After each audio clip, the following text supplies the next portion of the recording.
Well, I'm delighted to be able to talk to you today. I was talking at the Memory Disorders Research Society just down the block, and I couldn't resist getting in touch with Sarah, so here I am. Anyway, my topic today is serial order and behavior, unifying acoustic meaning and rhythm in audition, speech, and music. Of course, this is a topic you could talk about for the next century, but I'm going to try to say a few things in an hour, and let me just list some of the themes I want to talk about in a very light way, but hopefully there'll be some new ideas here that you might not have seen before. So how do conscious percepts of auditory events arise? What functional units and processing levels control such percepts? How are pitch categories learned during auditory scene analysis? How do we hear the conscious percepts of arpeggio playing? How are cognitive working memories designed? And why do all working memories, whether linguistic, spatial, or motor, have similar circuit designs and error distributions? How do working memories support learning of list categories or chunks? How are increasingly rate and frequency invariant list categories learned to enable efficient storage of meaning without experiencing a combinatorial explosion? And then how do these invariant categories generate flexible rhythmic performance?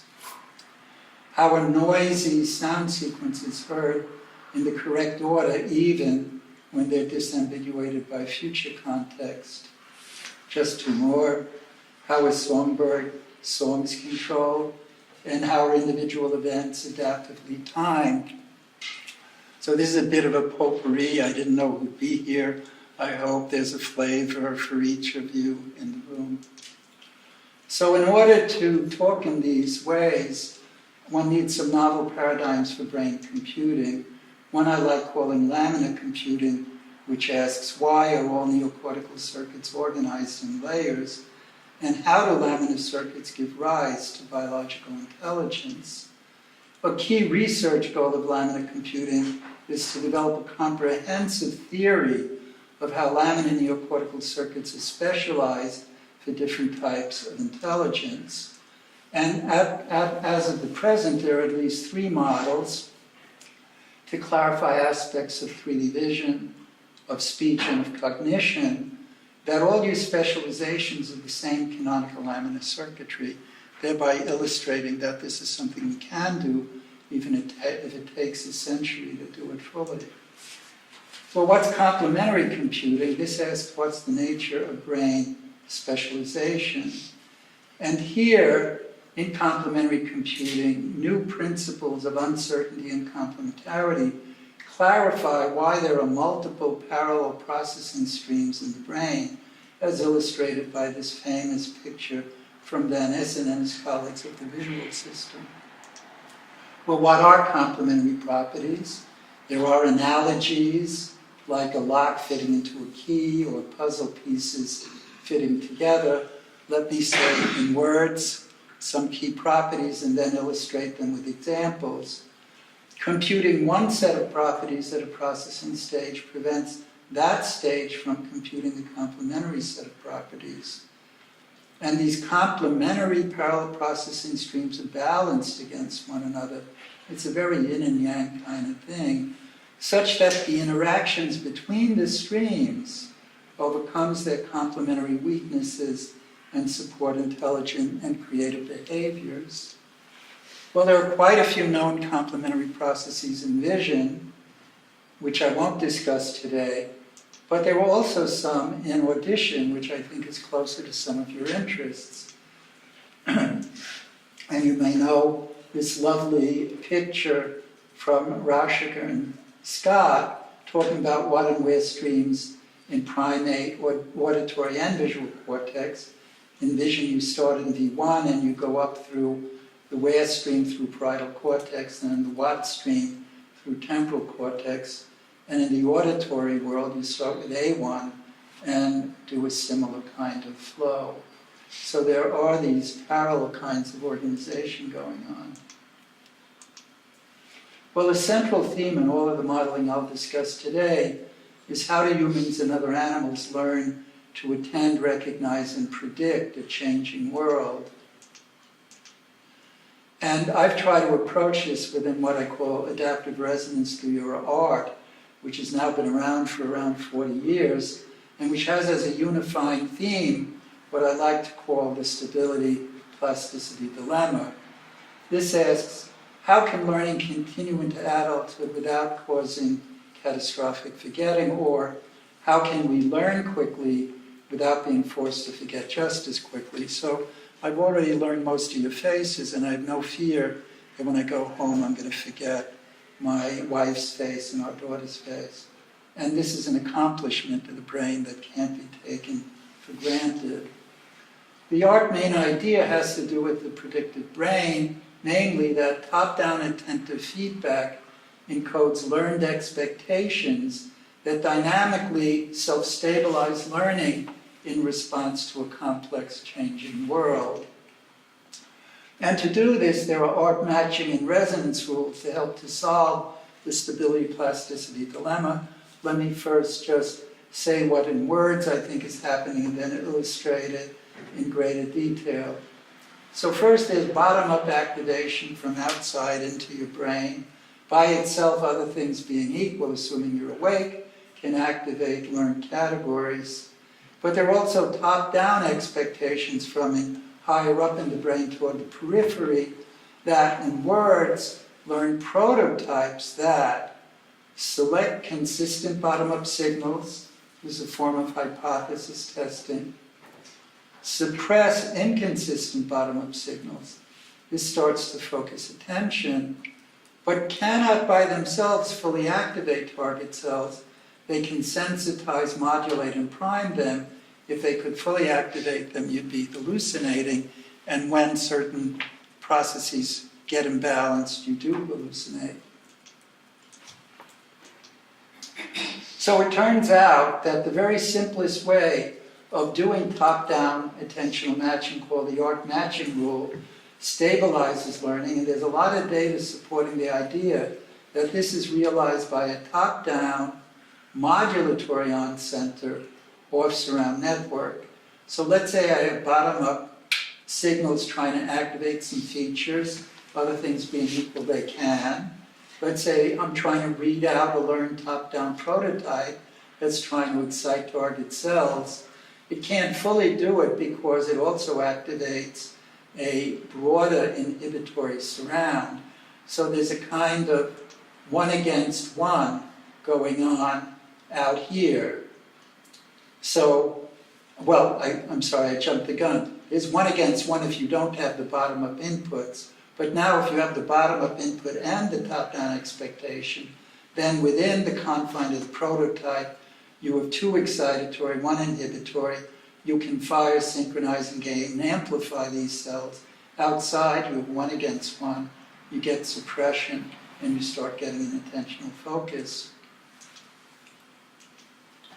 In fact, we can now claim how this is realized in lamina neocortex, coming from layer 6 of a higher cortical level, gets to layer 6 of a lower level, then folds back to layer 4, and you have a balanced excitation inhibition. You have a modulatory on-center driving off surround. So attention, I would claim, in the sense of object attention anyway, acts via top-down modulatory on-center off-surround network.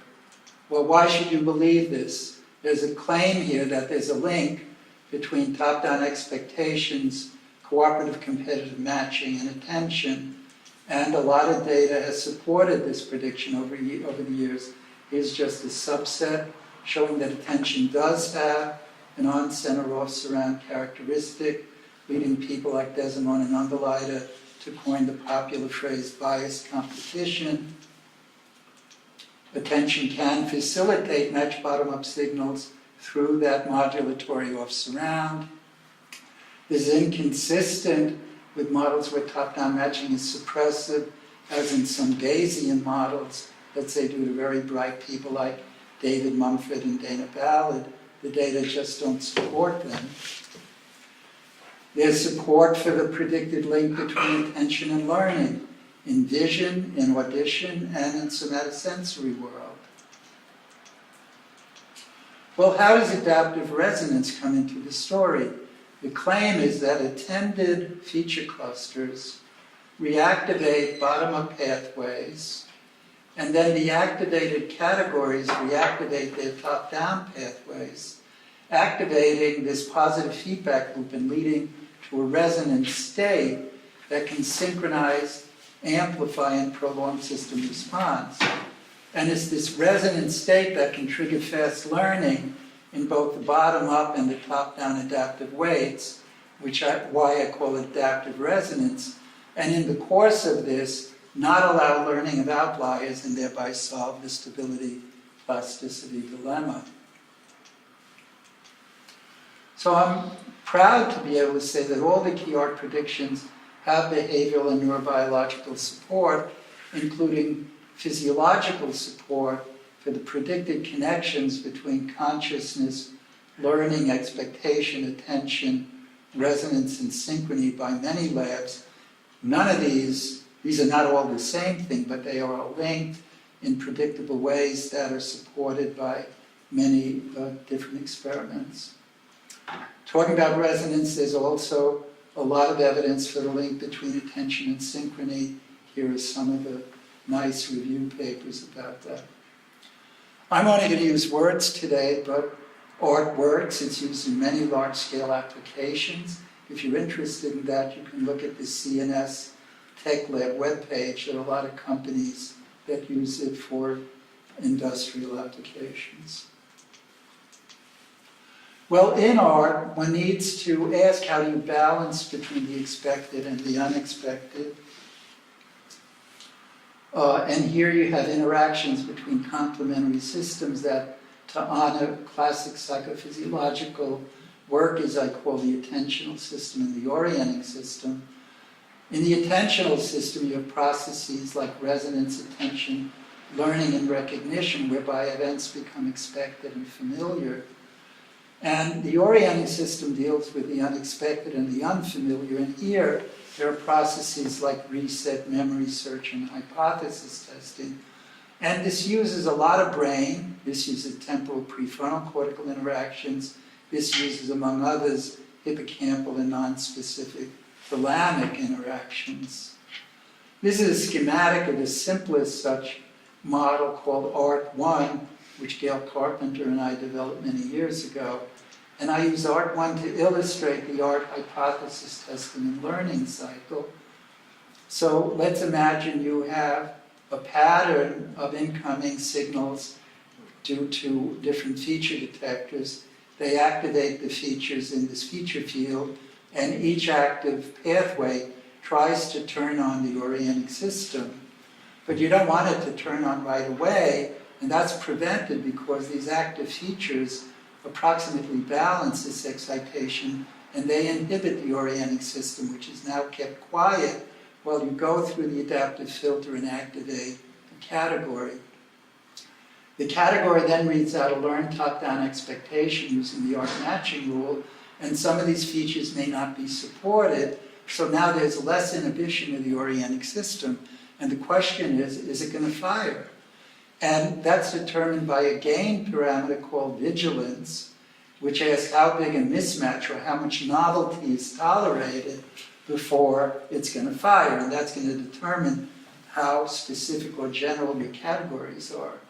Well, when vigilance gets activated, that's going to cause a non-specific burst of arousal. That's going to reset the active category here. For a while, it's kept down by a kind of medium-term memory, unmasking the original pattern, and the search goes on. And it's a theorem that as objects are learned, search automatically disengages, giving you direct access to the globally best matching category within a dynamic cycle of resonance and reset. And that helps to understand how you can quickly recognize familiar objects even as you get older. You learn more and more. You don't have to go through a log-in search or something like that. But why should you believe this? There's a lot of evidence to support it.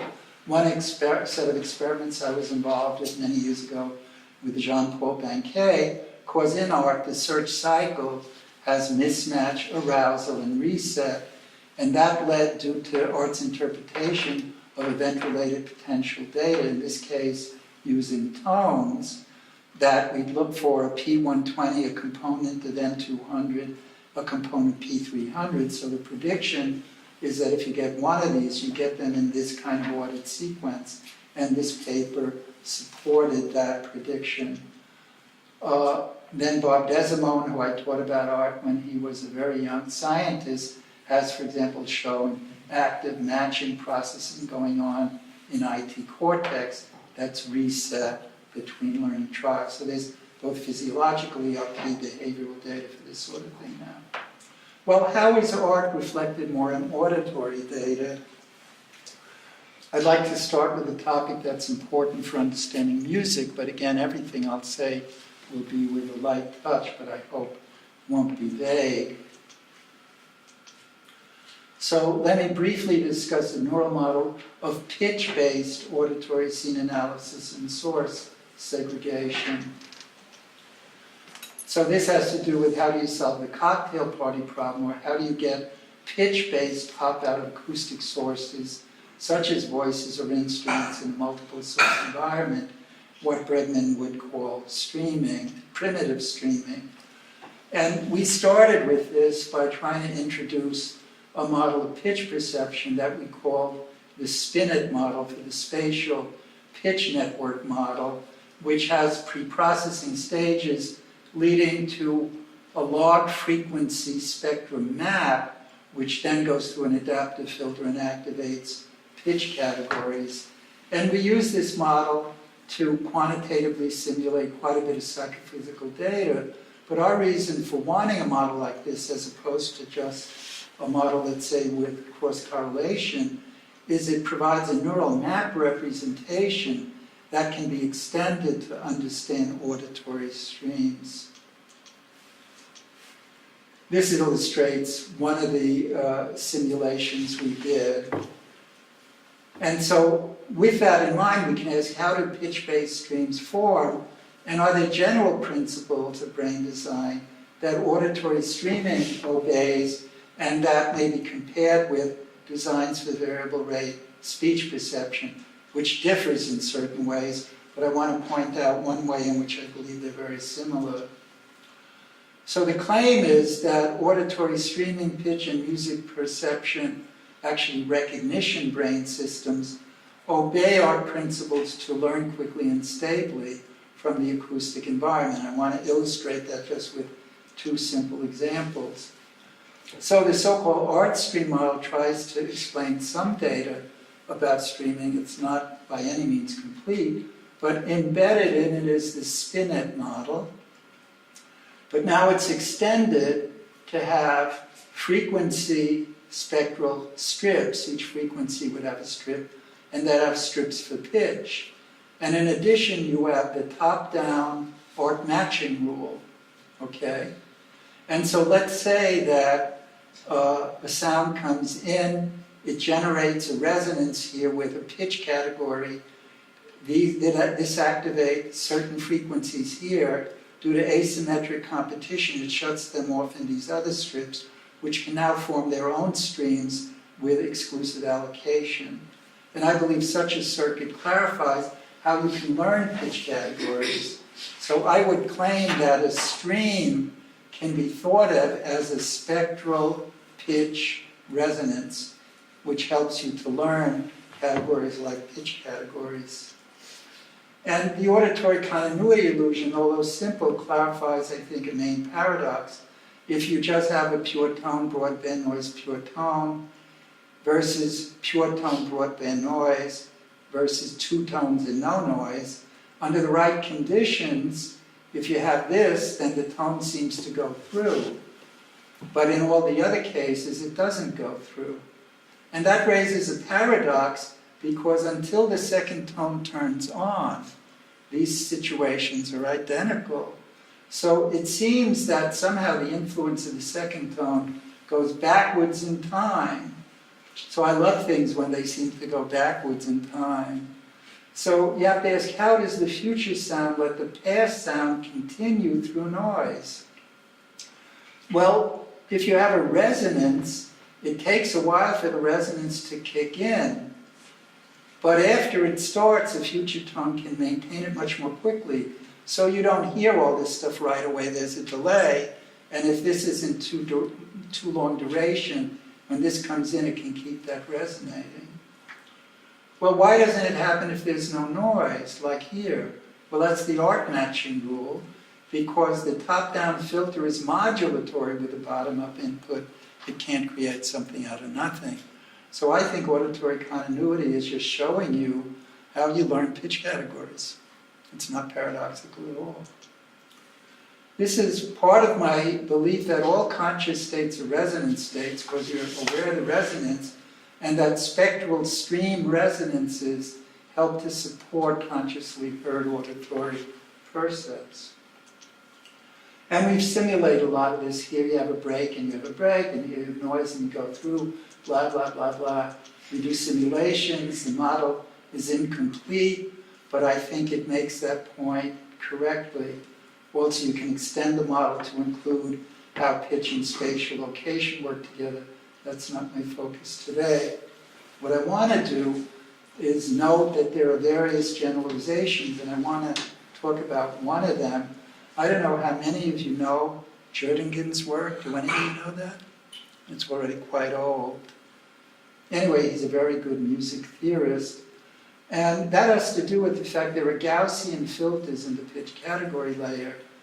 And Jerdingen read work that I had done to lead him to talk about apparent motion in music to explain a lot of streaming data. And let me just quote him. A great deal of the motion perceived in music is apparent rather than real. On the piano, for example, no continuous movement in frequency occurs between two sequentially sounded tones. Although a listener may perceive a movement from the first tone to the second, each tone really begins and ends at its stationary position on the frequency continuum. An adaptation of the Grossberg-Rudd model of apparent motion and vision, when given inputs representing the strengths of pitch sensations positioned along a one-dimensional frequency continuum, can simulate important musical phenomena of auditory stream segregation, which he did in a quite nicely cited paper. Well, this raises a general theme in question. How many brain processes share the same designs during vision and audition? In particular, why is it plausible that this Grossberg-Rudd model mechanism may work in vision and audition? Well, the reason, as I'll explain to you in a moment, is that the model explains how cells with Gaussian receptive fields respond to nearby inputs through time. And to do this, you replace a positional representation of visual space with a frequency-based representation of auditory space. So first, what is apparent motion? And what is its functional role in visual intelligence? So the simplest long-range apparent motion paradigm, you just turn on a flash, you wait a while, you turn on second flash in a different position. And what you see, and this was absolutely crucial in the history of psychology because it definitively showed that form and motion are actually different faculties. You can see beta motion where you have flash, flash, but you see a continuous motion going across space. Or you can have it a faster rate phi motion, which you're aware of pure motion, but you don't really see an object moving. I would normally show you this, but last time I did it reset my computer and it's too scary. Well, what function does it occur? In the lab, it seems so useless. It's delightful, but useless. But it's a very serious ecological goal, which I claim is target tracking. It helps to answer the question, how can a target be pursued, even if it moves at variable speed and vanishes intermittently behind occluding objects? For example, two flashes can be glimpses of a prey or predator as it emerges from behind occluding bushes or trees. And so by having the continuous interpolation of apparent motion, that enables you to predict where the prey or predator is going to be in the next minute, which can save your life either through eating or being eaten. Well, it raises what I call a motion ESP problem, because if one flash turns on, there's no motion across space. And motion is perceived when the second flash turns on, even if the first flash is already off. So how does the brain know that and when a second flash will turn on in the future, and thereby smoothly interpolate motion between the two flashes? Moreover, if the distance between two flashes is fixed, but the ISI, the interstimulus interval, decreases, the motion speeds up. If the distance between the two flashes increases, but the ISI remains fixed, then the motion again speeds up. So how does the brain know how to speed up or slow down motion percepts to smoothly interpolate the two flashes across variable ISIs and distances, which you need to do to track a target moving at variable speed between occluders spaced at variable distances? Well, I claim that there's a very simple answer. A lot of people had written pretty bizarre things about this before this got into the literature. I claim all you need are Gaussian receptive fields, and let me convince you of that and then apply it to music. In fact, Jerningen applied it to arpeggio playing. Let's say you have a single flash, and suppose that a single flash causes a narrow peak of activity at the position where it occurs, flash in space. It's going to generate output signals through a Gaussian filter that's going to produce a Gaussian activity profile across space at the next processing stage. But also at that stage, you'll have a recurrent onset or off-surround network, and it's going to choose the maximum activity and suppress smaller activities, a so-called winner-take-all network that I proved how to design that in 1973. So there you have it. Okay, let's look at the temporal profile of the flash. Suppose a single flash quickly turns on to a max activity, stays there for a short time, shuts off. It's going to cause an increase in activity, followed by an exponential decay of activity. What is that going to do to the Gaussian profile? It's going to wax and wane with this driving signal. Throughout that waxing and waning, nothing moves because the max hasn't moved. But if two flashes occur in rapid succession, the waning of the activity during the first flash may overlap in time with the waxing of the activity during the second flash. And you may say, well, why should I believe in waxing and waning? Well, at least in vision, it's been directly measured by no less than Anstis and Ramachandran. There it is. So if the Gaussian activity profiles of two flashes overlap sufficiently in space and time, then the sum of Gaussians produced by waning of the first flash, added to the Gaussian produced by the waxing of the second flash, will produce a single peaked traveling wave. And if you make a choice, you're going to get away from flash to flash. Then you can prove that it's going to speed up if you separate it with more distance. I'm not going to go through that with you.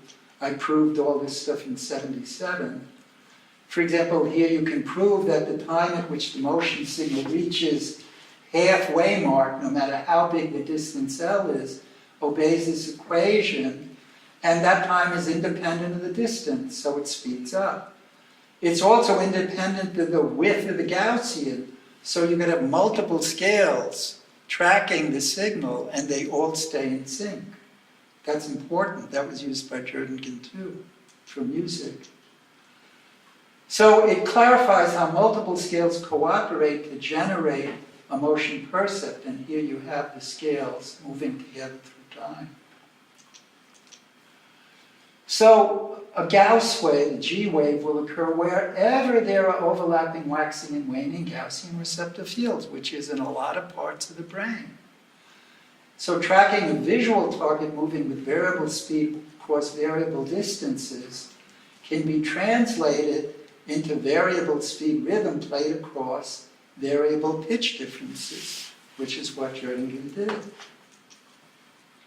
Now, I discovered these G waves in 1977, before some of you were born, but I didn't publish them with my postdoc Rudd until 12 years later. But why would I wait 12 years? Because it was only then that I could model how to pre-process the input before they reached the long-range filter where the G waves are computed. So it was disembodied, I couldn't do it. And the G waves are derived from the interaction of sustained cells, think of vowels, and transient cells, think of plosive consonants, okay? They have to come together to give you the correct answer. And Jerningen also needed sustained and transient cells to explain his data about apparent motion in music. Moreover, he also noted that the pitches of sounds undergo this apparent motion, but he didn't have a model of how pitches are computed. Well, ArtStream is such a model because the pitch stream layer has Gaussian receptor fields that can support the G wave. So it's an incomplete model, but I think it's worthy of further development for people who are interested in that. I would work with you, but I've been doing so many other things, I just haven't been able to get back to it. So a great deal of progress has been made in modeling motion perception, leading to a much more advanced model. In fact, the Laminate cortical model that I call the 3D for motion model, which has interactions between the form stream that can develop object representations and the motion stream.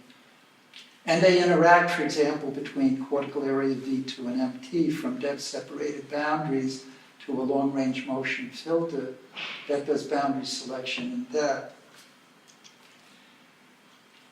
So you need this because visual boundaries and motion are complementary in vision, and that, in addition, if you look at it, the form is being processed in the Watt stream, where you have a lot of sustained activation, and the motion is being processed in the Where stream, where you have a lot of transient activation. And that sustained transient gating now becomes an inter-stream interaction. It took a long time to understand. Moreover, it's these emergent groupings of objects to compute in the Watt stream. So in vision, to track an object, you complete a representation of its boundaries and surface, and then you can track that. But if it's just a very vague texture, you first have to group it before you can track it. So we also have a reminder, though, you have Watt stream and Where stream and Audition, coming back to Rauschiker, A1, dorsal, ventral, and another very nice diagram that he did where you have the core of the belt, the parabelt, in the Watt stream and the auditory system. But I don't think it's sufficiently well emphasized in some of the literature I've read why you really need these streams apart from their complementarity. I mean, like in vision, for example, the Watt stream is trying to give you visual object recognition that becomes increasingly invariant under view, size, and position. And visual action recognition that's increasingly invariant under view, size, position, and speed. And you need that because otherwise you'll have a terrible combinatorial explosion if you have to recognize an object in every position and size and depth. So to get this invariance, you throw away space. But we have to do stuff in space. So we need the Where stream for our spatial and action representations. And then we come to visual motion perception and tracking due to a Watt-Where interaction, so our recognized objects can now be tracked through space. Well, in Audition, I would contend that speech recognition is invariant under rate and speaker too, to a great degree. I can talk faster and slower. You don't have to have a different code for each speed. And children can learn from their parents, even though their frequency ranges are very different from their own when they do babbling. Moreover, music recognition is invariant under rate and key. And so we have the same kind of issues here due to what-where interactions in Audition as we have, I would argue, in Vision. Now, there have been a lot of other applications of art in music, categorization of music patterns, learning syntactically significant temporal patterns, modeling the perception of music sequences, pitch, blah, blah, blah. A lot of nice work. But all of these articles show that art behaves like human observers in various musical contexts. That means that they're using art as a classifier. So art, the model, is mimicking data of people. So maybe people are embodying these representations, as I believe. So for art to behave like human observers, it must also model higher brain representations of the sequences that are used in speech, language, and music understanding. And to get there, we need to understand working memory and list chunking. So first, let's go to speech perception a little and ask what replaces the spectral pitch resonance. So what are the functional units of speech and language? How does the auditory system learn language quickly and remember it stably in response to a changing world?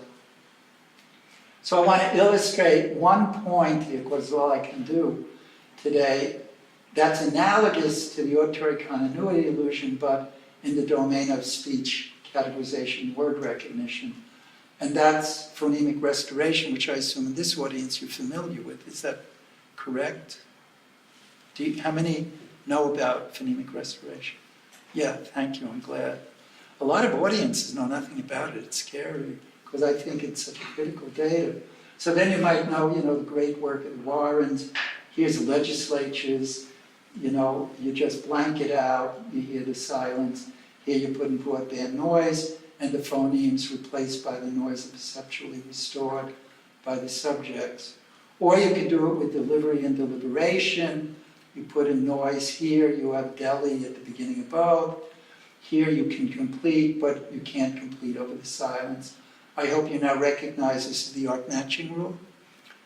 And this is helping us to learn speech and language quickly. That's how I got into all this, because it was the art matching rule. I was doing everything. And stretches, to do this under the right conditions. Again, Warren et al. You have a broadband noise followed quickly by heels on the axle, shoe, orange, or table. Do it right, it sounds like wheels on the axle, heels on the shoe, peels on the orange, meals on the table. If you just had silence, you hear heel is on the shoe, and you say, yuck. So it changes meaning. And if you just had not broadband noise, you'd complete to the degree to which the noise supported the formants, as Samuel and others have shown. So this shows that the future can influence conscious percepts of the past, because it's all identical, again, to the last word. Also that meaning interacts with phonetics. And it's all, again, art matching rule, I would claim. So conscious speech is not due to bottom-up activations alone, nor is music, I would claim. Otherwise, you'd hear the noise yield. You have bottom-up and top-down interactions combining on a slower resonance time scale to generate conscious speech code to enable us to learn language quickly. So I believe strongly, supported by a lot of evidence, that conscious speech is a resonant wave, and silence is a discontinuity in the rate with which the wave evolves. Well, what is the resonance acting between? I believe you have levels like feature, item chunk, and list chunks that are resonating, not phonemes, letters, and words, as some other scientists have proposed. And we've carried this now to a model that I call the conscious or cardboard model. It's a lamina cortical model, and here's its macro circuit. It's built up by circuits that are used in vision and cognition as well, but specialized. So he'll list chunks. These are kind of things that can chunk syllables and words. They respond selectively to specific sequences of items stored in a working memory. And they compete, the chunks compete to select the ones that best predict the currently stored sequences. And as a chunk wins the competition, it generates top-down feedback that can drive acoustic items and features above their resonant thresholds. But in addition, the winning chunk, I would predict, opens a basal ganglia gate that allows the entire stack to resonate, including the feature representations. Okay? And it's because of this gate opening that even though you have a future context in phonemic restoration, the conscious percept is from past to future. This is one of these laminate cortical models. That's a variation of the same canonical laminate circuitry. That fact itself, I think, is sort of exciting. Well, how do you code variable length lists, whether they're words or whatever? I claim it's done by what is called a multiple scale self-similar working memory called a masking field. It has the property that it can select list chunks that are sensitive to sequences of variable length. And so a bigger chunk won't fire unless it has more evidence. But once it fires, it competitively inhibits other chunks more than a smaller chunk. And this asymmetric competition is sufficient, for example, to explain data like George Miller's classical magical number 7. Let me show you a simulation of phonemic restoration. Let's say you have 3 inputs. Here's what you track, these 3 responses. Now you have silence in between, there's a gap in the resonance. Now you put noise in between, and you get the correct completion here. If you had 3 in the future, 5, these are just mnemonics of what you have. Now if you do 5, you get the correct completion in the past for 5 in the future, and it goes from past to future, even though you're getting this future to past context disambiguation. So what sort of working memory can support speech and music processing and is used in clockwork? And here we need to study working memory, which is the short-term storage of the temporal order of event sequences. So, if we had the correct order of recall, past before future, and you plot order of recall against list position, you'd see a straight line. But that just doesn't happen. For example, even if you have free recall, you present a list once and you ask to repeat it in any order, if you look at order of recall, you have an inverted U, the beginning and the end come out before the middle. And if you look at probability of recall, you have a U, the beginning and the end come out with higher probability. So why the hell is it so hard to store a list more than maybe 4 items in the correct temporal order? Why? Well, I was inspired by free recall and related linguistic data to impose what I call the long-term memory invariance principle in the 70s. I predicted that all working memories are designed so that storage of new items in short-term memory does not disrupt the long-term memory of previously stored item groupings. That is to say, there's no point in storing a sequence in short-term memory if you can't learn it, because everything would always be unfamiliar. So for example, suppose you've already learned words like myself and elf. Well, how do you store working memory and learn for the first time the new word myself without forcing unselective or catastrophic forgetting of myself and elf? If that happened, you can never have language, you can never have skill, you can never have intelligence. Or we take it for granted. But I already knew a lot about how learning works, and so I was able to write out all the working memories that mathematically obeyed the long-term memory invariance principle. And that led me to what's called item and order working memories, which has been called competitive queuing by Houghton some years later. The idea is that an event sequence in time is stored as an evolving spatial pattern of activity across content addressable item representations. And that if the first item comes in with the largest activity, the next with the next largest activity, this would be called a primacy gradient. And a primacy gradient of working memory activation stores the correct temporal order at these content addressable cells. Then, if a non-specific rehearsal wave hits this thing, the maximally activated cell population comes out first, because it exceeds threshold first, and as it comes out, it self-inhibits to prevent perseveration, i.e., this is inhibition of return, and then you iterate until the entire sequence is performed. So you have content addressable item chunks, temporal order stored as the relative sizes of item chunk activities in an activity gradient. You have positive self-feedback to keep the working memory active.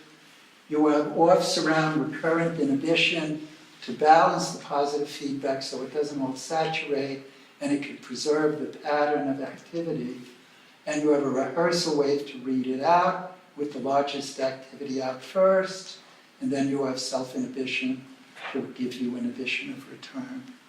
But why should you believe this? Well, before saying that, the claim is that a recurrent onset off-surround network with a rehearsal wave and activity-dependent self-inhibition can give you a working memory. And this is a relief, because if you ask the question, how did evolution discover a design for something that could seem so highfalutin and specialized as a working memory, you might be upset because evolution isn't that clever. But all evolution had to do was to take a ubiquitous design, it's all over the brain, an on-center off-surround net, and specialize it, and you had working memory. And in fact, you can look phylogenetically at the precursors of this, but I can't do that with you today. Moreover, I could show, because I had theorems about that a recurrent shining on-center off-surround network obeys the long-term memory invariance principle, otherwise I couldn't have used it as working memory. So let's say you have a primacy gradient of a few items. More items come in. If you pay attention equally to all of them, it will always become a bow. And due to the self-normalizing properties of this kind of shunting on center of surround, everyone's activity is forced down relative to these guys, giving you an upper bound on how much you can simultaneously store. So the long-term memory invariance principle remarkably implies that the stability of learned temporal order in long-term memory forces non-veridical storage of temporal order information in short-term memory for long enough lists. You could only store really short lists with the correct temporal order in short-term memory. And later, people like Nelson Cowan talked about the magical number 4, which I actually predicted in '78.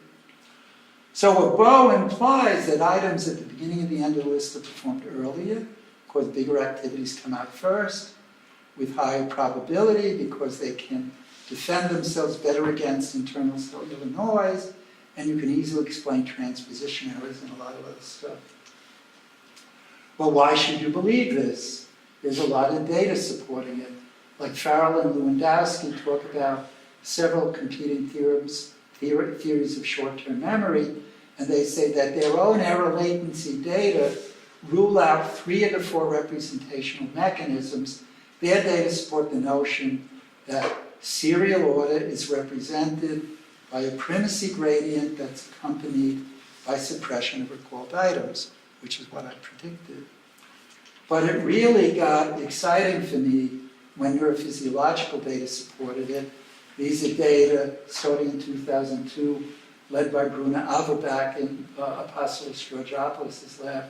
They were studying how macaque monkeys could perform arm movements to imitate these geometric figures, and they did extracellular recording in the periprincipalis region, and there it is. That's what they recorded. There's the primacy gradient. The first item is rehearsed, it self-inhibits. Next is rehearsed, it self-inhibits. Next. When they're all rehearsed, no one is inhibiting you, you're disinhibited, showing the normalization property of short-term memory. Moreover, the long-term memory invariance principle makes a very big prediction that all working memories, linguistic, motor, spatial, should have similar circuits and similar error distributions to satisfy long-term memory invariance. And it also predicts an intimate link between working memory and the chunks that are learned. And I'm proud to be able to say there's now evidence for all of this. Let me just say a little bit. I'll mention the list parse model, which is again built out of the same canonical circuitry. The list parse model is a Laminate cortical model of working memory and list chunking. It appeared in Psych Review some years ago. Here's its simulation of the Georgopoulos data. So it can do sequential performance of motor acts. It can also simulate data about immediate delayed and continuous distractor-free recall and immediate serial recall with the same model.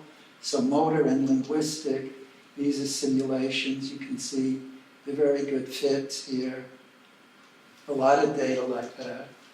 But also, and this is very relevant to music, it can help to explain variable speed sequential performance of motor acts. So a larger size basal ganglia go signal can translate into a faster speed of performance. And it's a remarkable fact that a constant go signal can support the performance of an entire sequence at a fixed speed. But for this to work, the entire hierarchy of plan selection, item choice, trajectory formation, actually doing it, and performance have to speed up or slow down together. In particular, if you have variable speed performance, how does the plan know when to release the next command? Like maybe a piano stroke, as the most recent act is almost performed. Well, that requires interactions between a trajectory generator, basal ganglia cerebellum, and a motor working memory in dorsolateral prefrontal cortex. But schematically, the intuitive idea here is that a volitional signal can trigger readout of a sequence from working memory, choice of the next action, coordination of action performance, and readout of the next command. So this, I think, gives you a simplified view of how this could happen during musical performance. Well, you're never done in this business. There are multiple basal ganglia loops. And the question is, how are they well coordinated during sequential performance? We've done a little on that in spatial working memory. We call it the Listellos model. This simulates how multiple brain regions interact with 3 basal ganglia loops to learn and perform sequences of saccade guide movements. And here we have an item, order, and rank working memory. And rank sensitivity is terribly important because this is a working memory that can store sequences of things in which you have repeats of the same item in multiple positions. And we did a lot of simulation of data here. But the main thing is that this gives you an insight into how multiple basal ganglia loops can be coordinated when you plan, choose, and perform. So these are just markers if there are things that interest you. I think they're state of the art. Well, I'm going slower than I thought, believe it or not. I'll go as long as I can. I still have some minutes here. I'd like to talk about factorization of order and rhythm. Well, what do I mean by that? To avoid a combinatorial explosion in memories, rate and speaker-dependent acoustic signals generate rate and speaker-independent representations of meaning. And this speaker independence, you know, is called speaker normalization, and it's crucially important to enable language to be learned from multiple teachers with different frequency ranges. Anyway, what the factorization of order and rhythm means is how the rate-independent learned representations or chunks can be performed with different rhythms. You can have the very same sequence and perform it with multiple rhythms in a flexible fashion. And here I'm just going to flash a circuit on here. I don't want to spend more time on it, where a rate and speaker-independent working memory can interact with a working memory for amplitude coding of item durations, and you can read it all out, or you can have flexible rhythm, but that's a big topic that needs further development. I want to spend my last minutes talking about how you get this invariance. So how did speaker normalization evolve? Again, did evolution need to discover an entirely different mechanism for this, which would be hard to understand? And I claim, again, the answer is no. There's a beautiful parsimony here, because I've shown how the mechanisms of auditory streaming, just separation of voices, can be specialized to achieve speaker normalization at the very next processing stage without losing speaker identification. And this can help to explain recognition of a song at multiple rates and multiple keys. So in this art speech model, which I developed with my student Heather Ames, you have the spectral stream layer, and that goes into a speaker normalization stage. I mentioned strip maps for streaming and asymmetric competition to give you exclusive allocation. The same mechanisms give you speaker normalization. So if you're interested, just look it up. But I want to focus in my last minutes on how you get speaker and rate independent working memory. And I think this is done in several stages, not all at once. Two of the stages occur between words and within words. So there are no invariants in the speech signal, as many people know. So how do you get rate invariant properties of sequences? Let me just make a comment. I love these data of Bruno Rep. Do any of you know his work? It's really great classic work. So Bruno is a genius for doing simple experiments with profound implications. He's talking about perception of vowel, consonant, consonant, vowel, syllables. Here you have ib, ga, with a silent interval. And he's asking, what's the percent of time you'll hear two syllables rather than one syllable as you increase the silent interval? No big surprise. You get a high probability when the silent interval is longer. But then he does a very simple little thing. He changes g to b, and he looks at ibba and asks the same question. Again, you get a categorical perception curve. However, these curves are separated by up to 150 milliseconds, and that's a huge amount of time on a neural scale. So why is that happening? This just shows how you get three curves for each condition. Well, intuitively, you have a working memory, you're activating list chunks, they're trying to form resonant matches. And intuitively, what's happening, if you get a match, you exceed the resonance threshold, and you hear that. But if you have the g before the b can inhibit the g before it exceeds the resonance threshold. And so you can just hear then an iga instead. But at the same interval, if you had a b and another b occurred, it could quickly bounce that up and keep you resonating for longer. But that then raises the opposite question, which is, whatever shuts the resonance off? Why don't you hear forever due to the positive feedback loop? And I claim that has to do with activity-dependent habituation in these circuits. So if you look at this circuit, you have a bottom-up, top-down filter and matching, and you have activity-dependent habituation. But you also have one other thing going on here that I want to emphasize.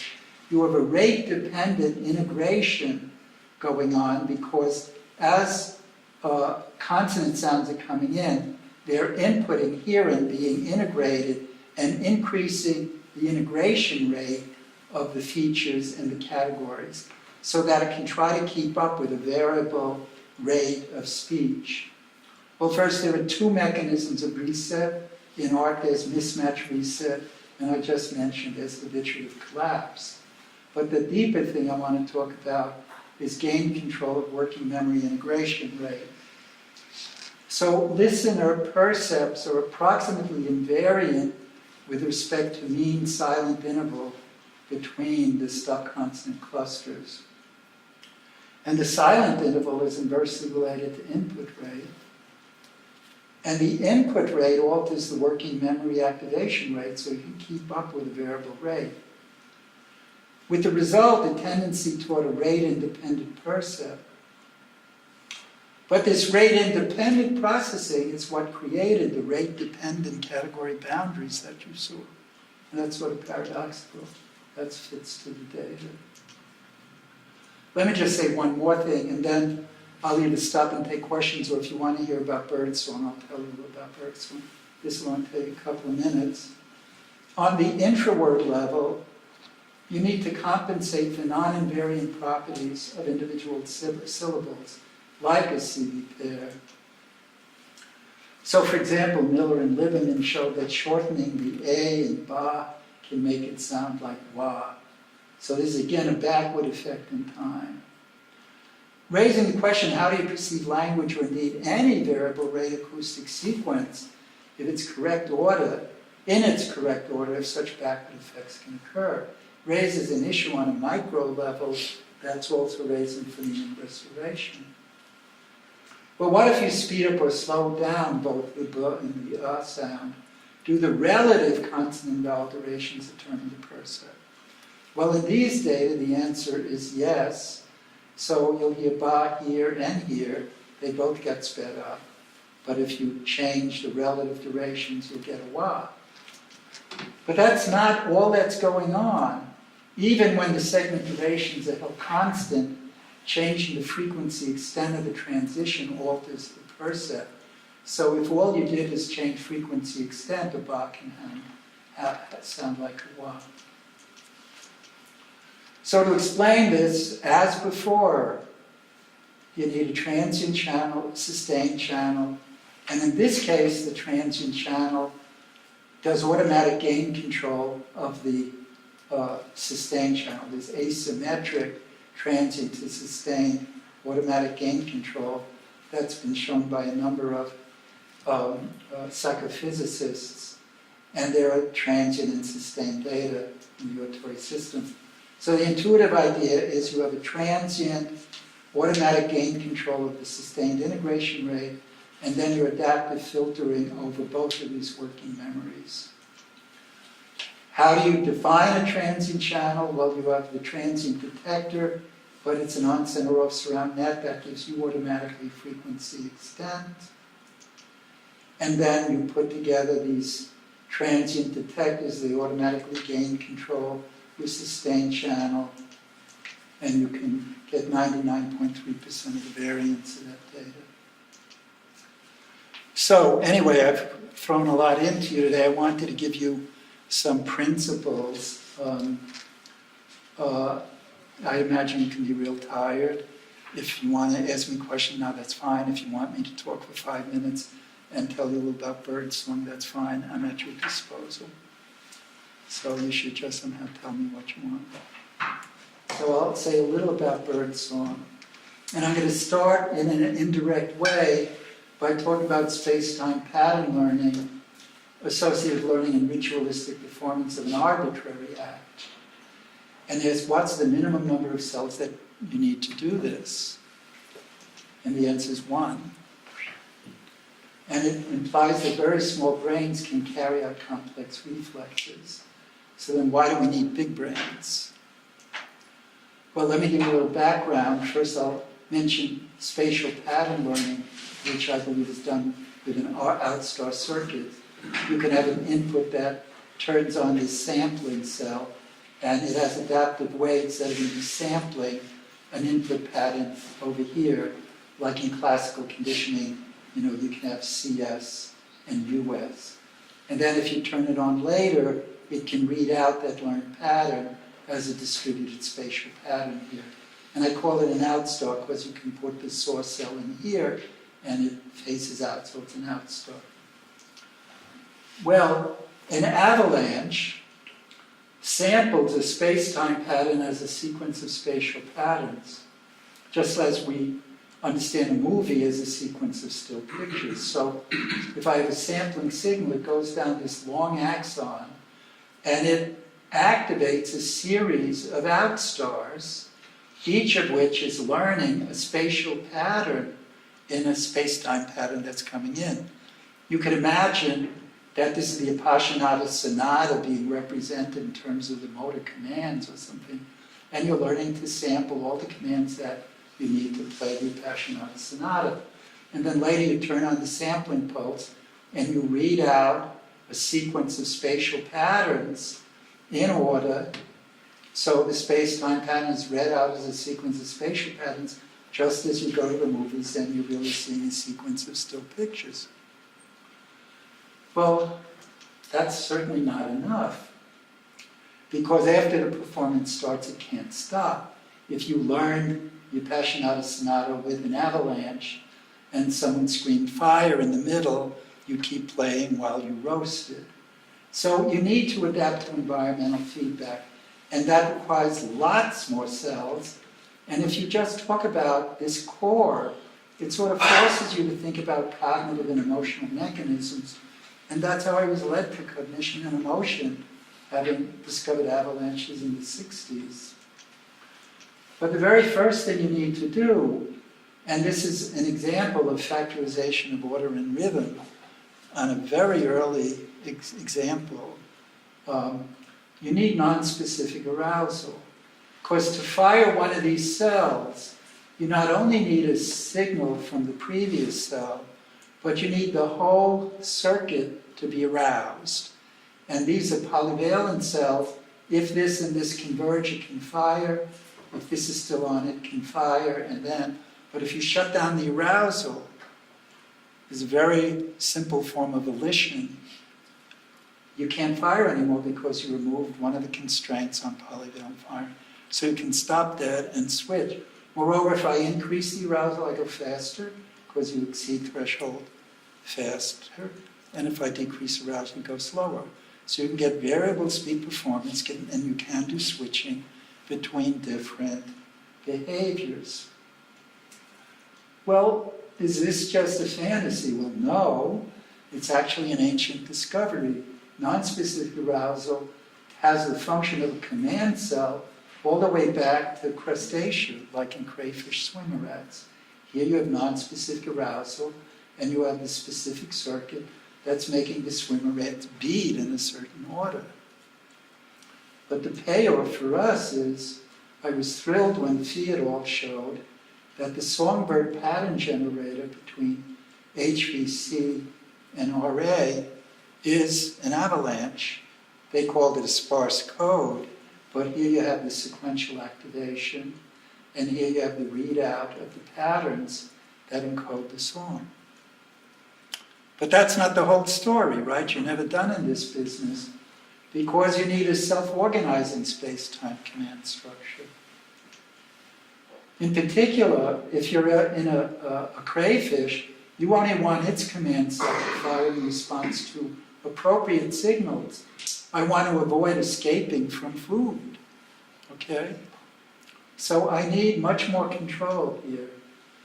So toward cognition, you need to filter inputs to the command cell. You need adaptive filters. And that led to very advanced models, including the 3D Laminate model, which embeds art in laminate cortical circuits, the 3D art scan search model. So it's like 30 years, 40 years later.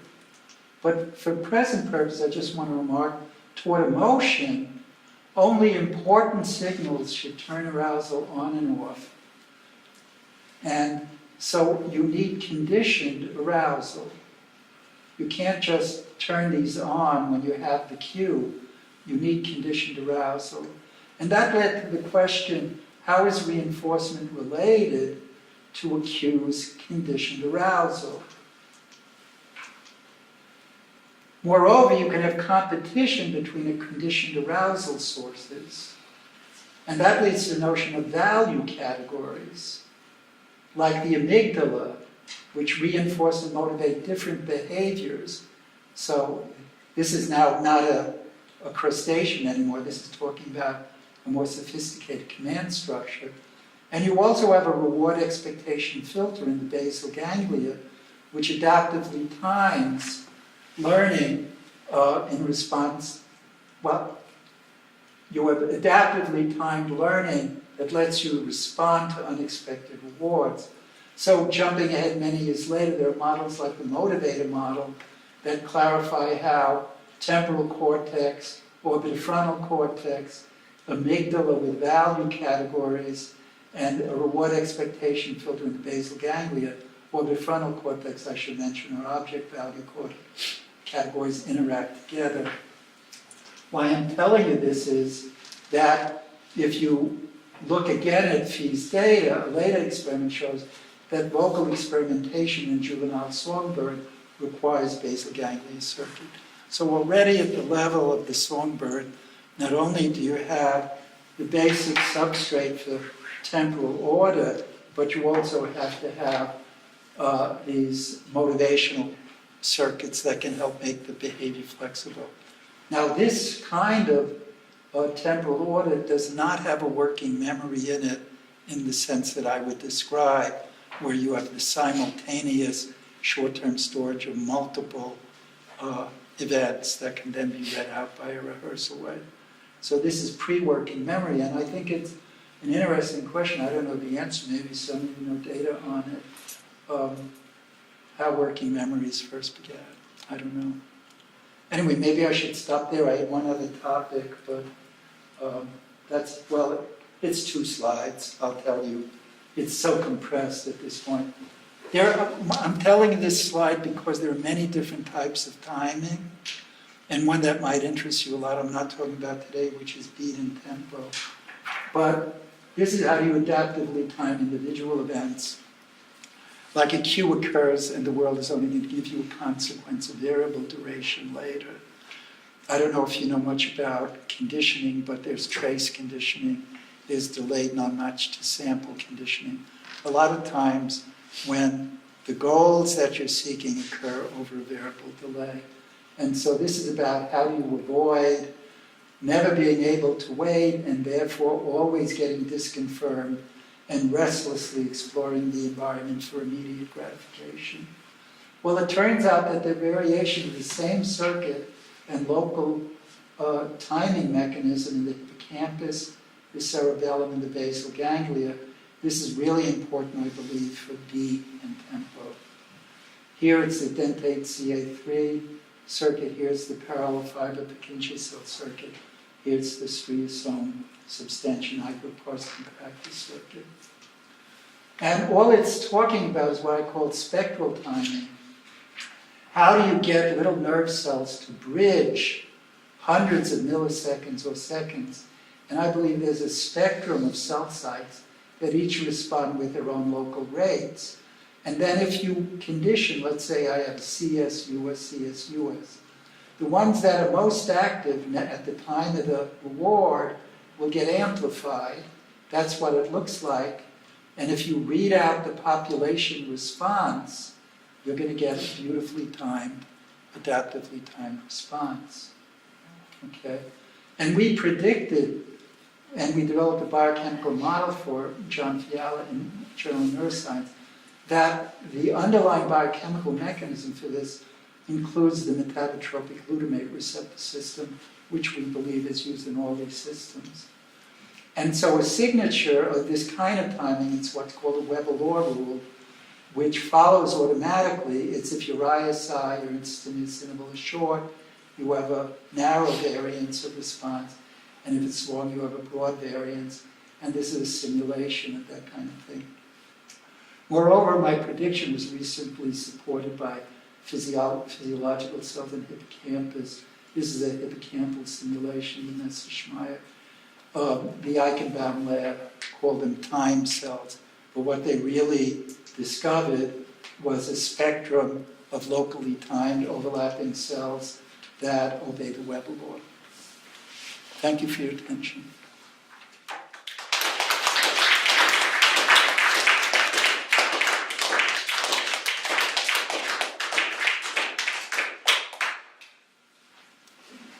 So I'm sure you might have a lot of questions, and you could also say, well, Grossberg, that was the stupidest thing I ever heard, and start from there. No questions? Well, then let me, okay, you have a question, good. So you mentioned the sine tone continuing through noise. The what? The sine tone continuing through noise. So Yeah. you have a sine tone which stops, you have a noise burst.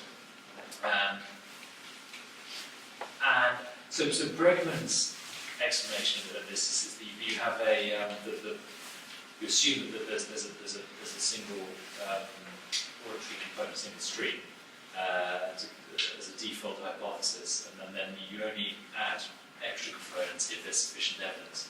So since the broadband noise contains the frequency of the sine tone, you just assume. Well, then why doesn't it happen when there isn't a second tone? Right, so that's... Why doesn't it happen when there's no noise? Well, when there's no noise, then that frequency stops. So that's clear. But the key bit is that it doesn't... Well, there are three cases. One case is there's no second tone. And then I'd like to... First, these are only words. I'd like to know, what do you mean by evidence? If you have a broadband noise, it includes the tone. So why didn't you just keep going? I think that's a counterexample.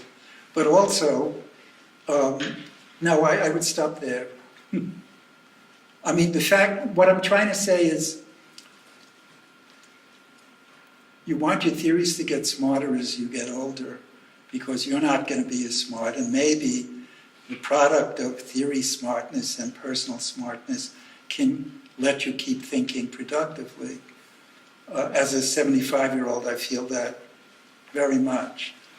And I came into Audition having already discovered art and the art matching rule. And I was able to not only qualitatively explain, but simulate a lot of speech phenomena without having to introduce any new hypotheses. The claim is, and this is the deep claim, and for which there are just fragmentary data. You know, when I talk about CLEARs, consciousness, learning, expectation, some people, like Suga in the bat, have shown a relationship between this top-down expectation, intention, and learning. A number of people have started to show that. But that's where the teeth are. The depth of the prediction is that this is happening to let you learn pitch categories, timbre categories, speech categories, quickly, without catastrophic forgetting. And, you know, the evidence is overwhelming that object attention is carried out by such a top-down modulatory ensemble of surround network now. So we're never sure of anything in this life, but I view that what Al said as gifted speculation that has no teeth, no predictive teeth in it. It's at the verge of vacuity because, you know, you could always say this was optimal or, you know, there was a hypothesis, but there was a hypothesis. But in the case of auditory continuity, it came from a pitch category. And in the case of some of these, like phonemic restoration, it came from a list category. So there was a hypothesis, but not anything that Al ever dreamed of, you know. So, anyway, I have a huge respect for him, don't get me wrong. But we can't all do everything. I don't do what he does, but he can't do this. So I think that viewing it as part of a larger theme, and you know, if someone is smart enough, they'll be able to directly test, you know, if you fiddle with this, let's say you do a TMS experiment, and you screw up that, and will you get the learning? But testing the learning component directly But also, remember, the point is what I was saying about consciousness. You know, you're consciously aware in the first case of the tone going through, but it had to go backward in time, because until the second tone occurred, there was no evidence. So what is causing the delay? What is causing the delay with so many conscious experiences? And I think it's because it takes resonance a while to start. But once it's started, you can support it very quickly, as in the case of Ibba, which I think of as deep data because it elegantly probes a deep issue with very simple materials. So, anyway, I hope that didn't sound dogmatic. I don't mean it dogmatically. I wake up every day worrying about what mistake I made, but I do think that it has legs and it's persisted. And I don't have to invent a new theory for it. Were you going to ask me a question? Well, just on that point, the future affecting the past, Yeah.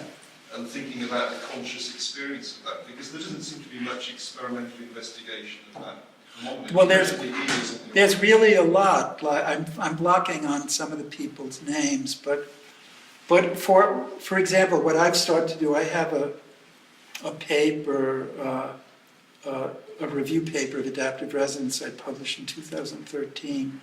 It's on my webpage. Unfortunately, under 2012, it has to be moved. But I've started classifying the resonances that I believe support different conscious experiences. So this is not something you approach frontally. In fact, I never used to use the word consciousness.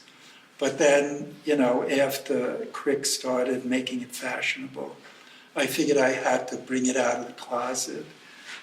So I've classified with very detailed analyses and explanations of a lot of psychological and neurobiological data, the resonances that I think support conscious seeing, conscious knowing.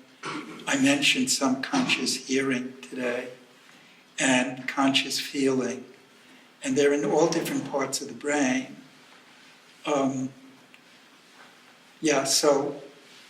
But I'm thinking about the... and they all have a delay. They all have a delay. Well, yes, but the ear is on the shoe. It seems like quite a long delay between when you get the future. Oh, but there is no backward effect there to silence. No, Right? but it's Oh, well, that whole example, I gave you that as a third example because it's really shaky. It has to be done very fast. It was I have never heard it in the lab, which worries me. I like to see it, feel it, touch it. But the first two are robustly replicated. And that one is mostly for didactic, but they reported it in '74, so I give them the benefit. Talking about post-perceptual effects. Yeah. I realize it gets into that domain. But I think deliberation is not that kind. And people have done control experiments to show that. I can't quote them all for you, but in our JASA paper with Saurabh Kazarunian, we go over some of the experiments to show that it's really a perceptual effect. And people have control to that. And we don't really try to simulate that other one. But I love that other one because it's so dramatic, even though I realize it's a risky business. Yeah. Yes, please. In your Art 1 model that you showed earlier, Yeah. I'm just wondering what regulates the vigilance ratio? At any point in time. Art is both a cognitive and neural theory that's incrementally matured over decades and is not yet complete. And then art is a series of algorithms, in particular with Gail Carpenter, who's worked with me and with others, that are computational algorithms that abstract key principles of art and then prove theorems about it and work with very challenging databases to beat people at machine learning benchmarks, which is when it's used in technology. So Art 1 is greatly simplified. It's winner-take-all categorization, which doesn't always occur. It also only processes binary input patterns with zeros and ones, but there are arbitrarily big patterns, arbitrary dimension, and arbitrarily many. But because of that simplification, we can prove complete theorems. And you don't need to simulate anything. You can do it all with pencil and paper. So to understand some of the principles and how they fit together, because in architecture it has to fit together. It's not just an idea. Everything has to work together. You can see how it all fits together. And then in gradual stages, so in Gail Carpenter's work, she went into something called distributed art map, which asks how can you have category learning that learns the most predictive compression of categories, so maybe not win and take all. And she used that to further go on to show, let's say, you're just experiencing the world one event at a time.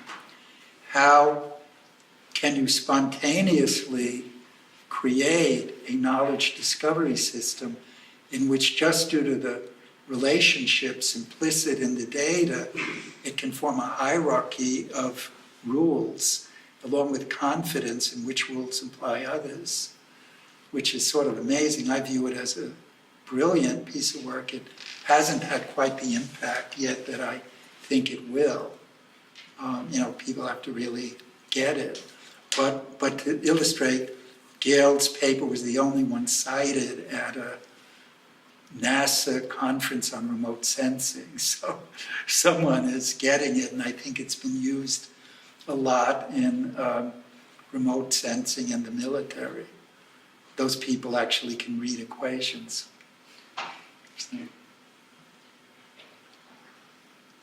Any other? Yes, please.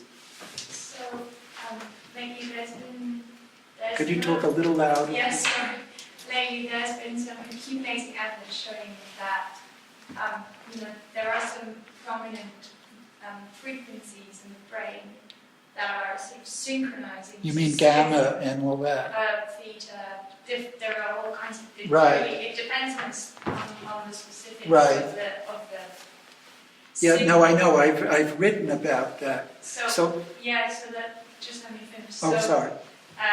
So how does let's say for speech, for instance. Well, no. Let me answer the question I can answer. She hasn't asked it yet. Yeah, she says for speech. I Yeah, haven't for done it speech. for speech. No, she hasn't asked her Okay, question. go ahead. Yeah, so the point is, it seems like the brain, or rather the auditory cortex, for instance, is somehow phase locking or synchronizing itself to rhythms in speech, like to the prosody or to the syllables. Does your theory speak to that kind of that we see that this happening in the data, in the brain data? So it doesn't, I don't think, have anything in particular to do with speech. No, So- I mean it's just the fact that it's of a certain. Yeah, so let me tell you what I do know, okay? Or what I think I know. I'm trying to think where I have those slides. I have them here somewhere. So, a lot of the art models are done with spiking frequencies, not individual spikes. Because I believe if you can explain a very large fraction of the variance of data with a rate model, you shouldn't go and use spikes, because it's so much harder not only to design, but also to simulate.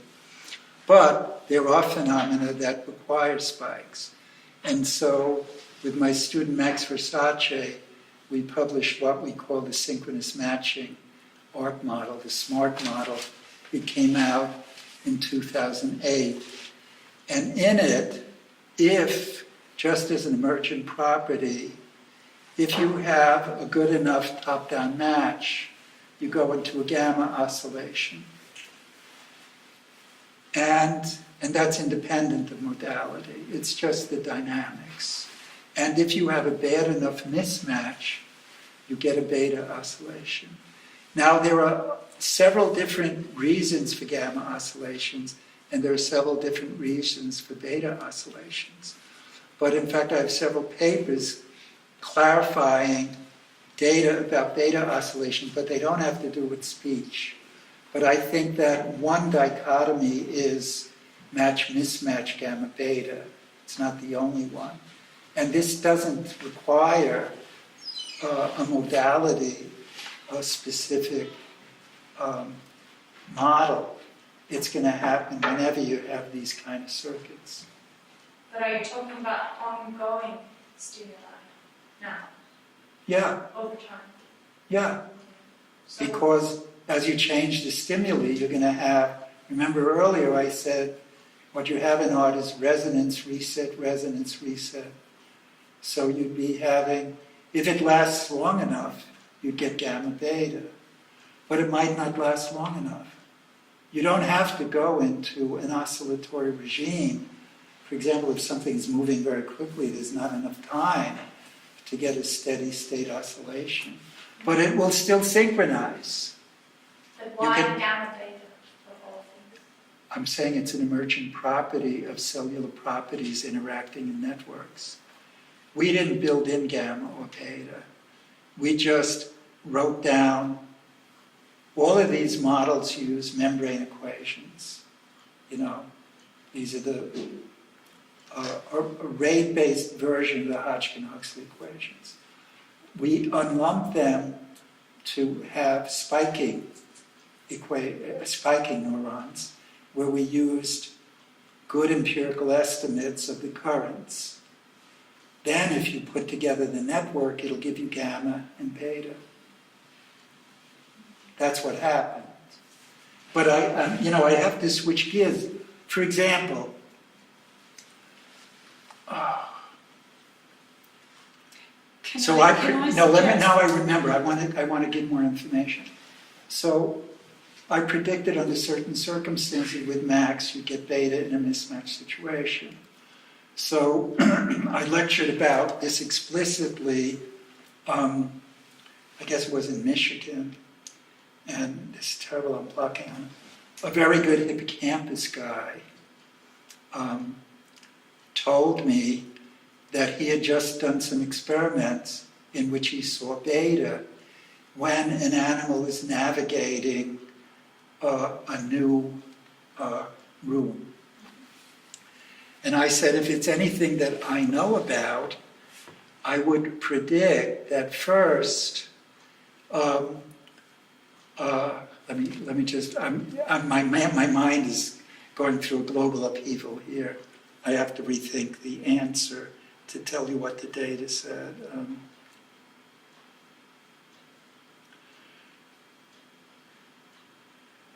Right. When you go around the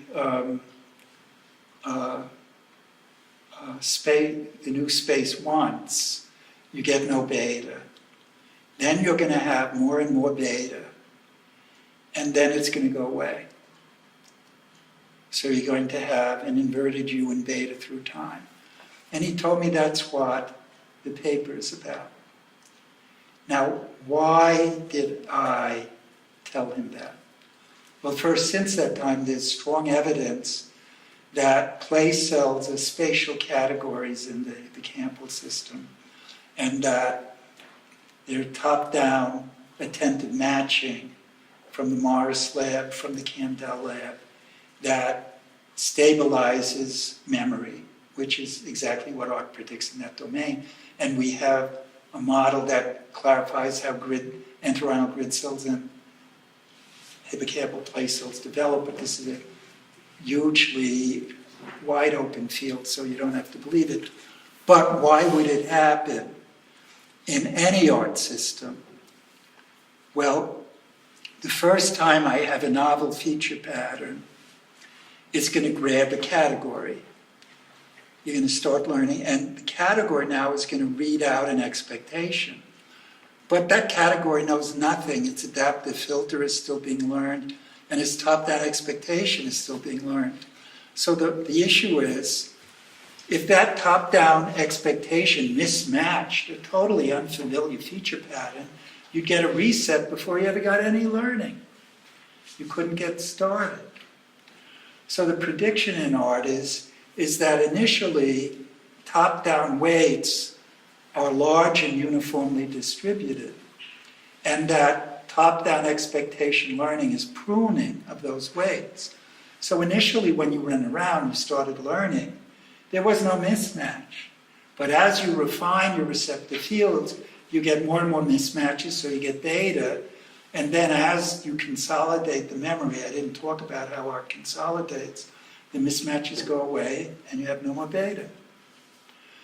Similarly, Earl Miller was studying spatial attention shifts in monkeys.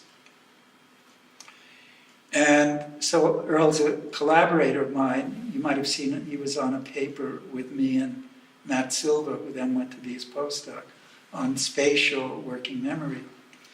And he told me about these data, and I said, well, when the monkey shifts its attention, you should see beta because it's a mismatch.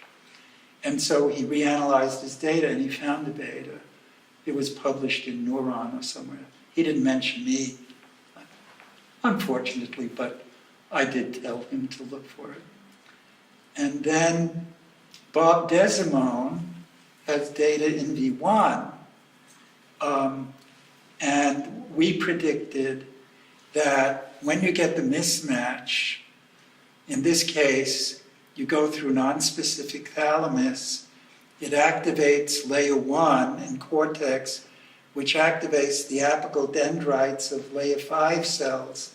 That then goes through layer 6 to 4, and so the mismatch would first be felt in the deeper layers of the cortex. And Bob's data showed you have more gamma in the superficial layers and more beta in the deeper layers, which is compatible because he was time averaging. So there's data from V1, V4, and hippocampus collected subsequent to the prediction that supported. So I think there's some situations where it captures mismatch dynamics. As to the gamma, that's not so big a deal. A lot of people have talked about gamma due to bottom-up, top-down exchanges, which implicitly, if they thought in terms of pattern processing, would be thinking about good enough matches. But often they don't think about that. So, as to specific stuff in Audition or music, I'd have to see the data to see if what we've done is strong enough to capture what you're talking about. You want to tell me more about that data, now that I've told you a little? I think we need to move out so that we can Okay. do continue the conversation outside, but let's get some refreshment while we do it. It will take me just a little time to set up, but can we just thank Steve for a really riveting talk.